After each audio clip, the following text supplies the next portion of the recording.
The name of this work is called Choose Your Own Adventure, The Lost Jewels of Alfred and Victoria. And I called it this because of a series of books, which was called the Choose Your Own Adventure books. I had a few of them when I was a child, and these books would allow you as a reader to reach different endings or outcomes in the book by following a different path and by following a different set of pages, basically. So they would ask the question at the end of the chapter or somewhere in the chapter saying, stay on this page now and carry on reading, or it would redirect you and say, go to page 60 now, and the book would have a very different journey and outcome. And I'll just take you quickly through the painting and what these the different areas mean or what they direct the audience to. So the first area over here is Lucky Star. Um, if I just zoom in on the painting a bit, and Lucky Star really comes from a local um, food staple that can be found in many households across South Africa, which is tin pilchards. So that's the name of the brand, and I remember growing up and seeing this quite a bit in different shops and also in my own cupboard at home. So it's one of those staple foods that you always just have inside your house. It's cheap, it tastes good as well, and so most people are familiar with this. And when I was doing this painting, it just came to mind, and I just put it down there. Um, Below that is this is taken from a poem that I wrote. It's just two words, which is called "Polite Exploit." Um, and it's just taken from a poem that I wrote, which is called Polite and Exploit. And as you can see, I've taken the L out, so it actually says exploit. I'm not going to give too much information away about this. This does actually tie in with another painting, and I will talk about that painting and link it back here in another video.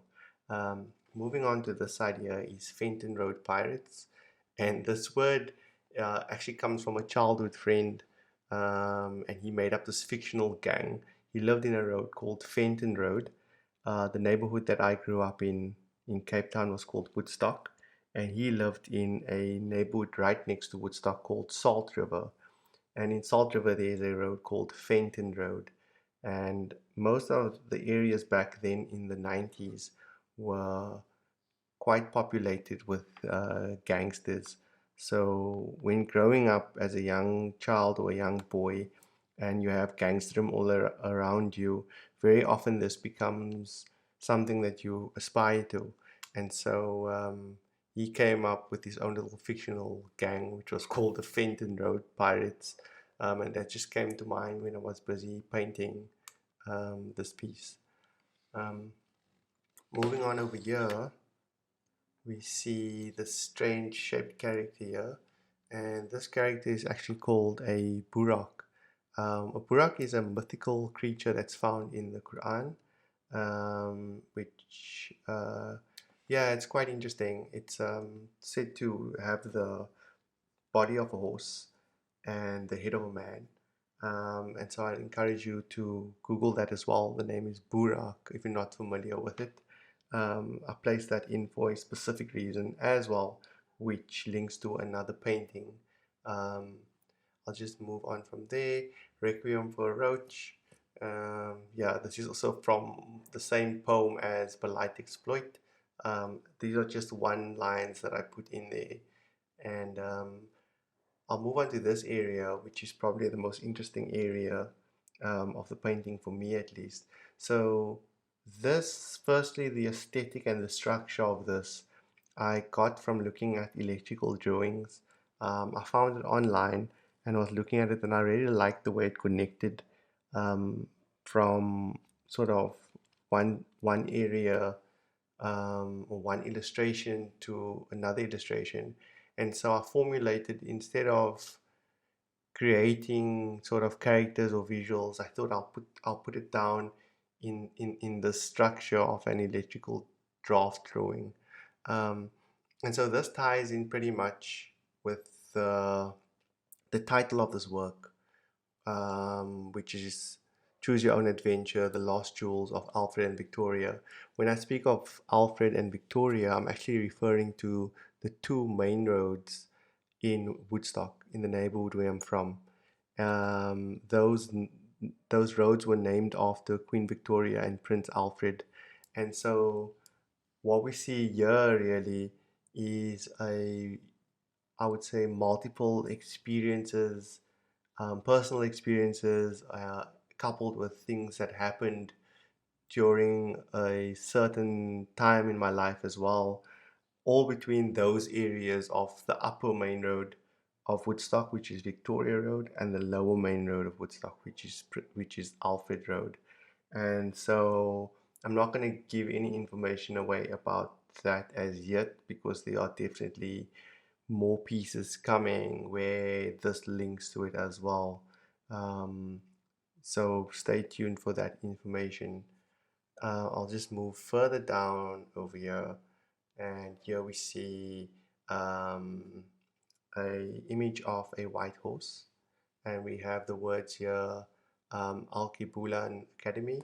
Alkebulan was one of the original names of Africa, and I've put Alkebulan here because at the time I was actually reading about many of the libraries that were destroyed in Timbuktu, the vast amount of knowledge that was just wiped out by European powers, especially the books in the libraries, like really old text that were just wiped out and destroyed completely. So that's where this word comes from, Alkebulan Academy. Um, the formulas that we see around here, once again, is for a aqua regia, which I speak about in some of the other earlier paintings, which is just the a compound which is made up to dissolve gold. At the bottom here is called Rent a Ride. That ties in with this horse. It's some signage that was also in my neighborhood, um, where they rented out arcade games and they rented out sort of merry-go-rounds. It was all equipment that was used for fairs and carnivals. And so I remember walking past the sign every single day of this white horse. And so I placed that in there. So it's quite a nostalgic painting in some ways. And of course, like my other works, most of the paintings are always more than one painting on the canvas. They are all split, they've all been separated, um, and they can be pieced together through future paintings or past paintings. Um, moving on to this guy over here, and the words here says tiny folk from the dark forests of the African interior. And this character here is actually Otabenga, who, if you're not familiar, was a pygmy man. Um, he was taken and displayed in, at the time, what was called human zoos. He was taken to North America and he was basically, he was put on exhibition there. He featured in this anthropology exhibit at I think it was in St. Louis in 1904. He was also displayed in the Human Zoo in 1906 and in the Bronx Zoo. Um, he was purchased, I think, from African slave traders by a missionary and anthropologist by the name of Samuel Philip Ferner. Um, and down here you see the words flesh wound. Sorry, I wrote this is that Otabenga eventually took his own life, and he shot himself through the head. He committed suicide, and so that's why I put down this word here, flesh wound. Moving over to the left hand side, we see the words Nebuchadnezzar. This references the ancient king of Babylon. Up here is a play of words, Martin Luther King, which is actually a play on words of Martin Luther King. Then we've got the words here, Master of None and a fly in buttermilk, both referencing the late James Baldwin, the author. Um, This is quite an interesting story. A fly in buttermilk. I would encourage you to read this as well. It's quite interesting.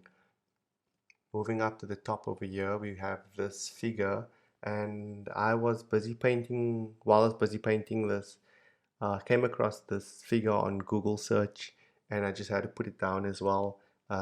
This, of course, is the Venus of Villeneuve.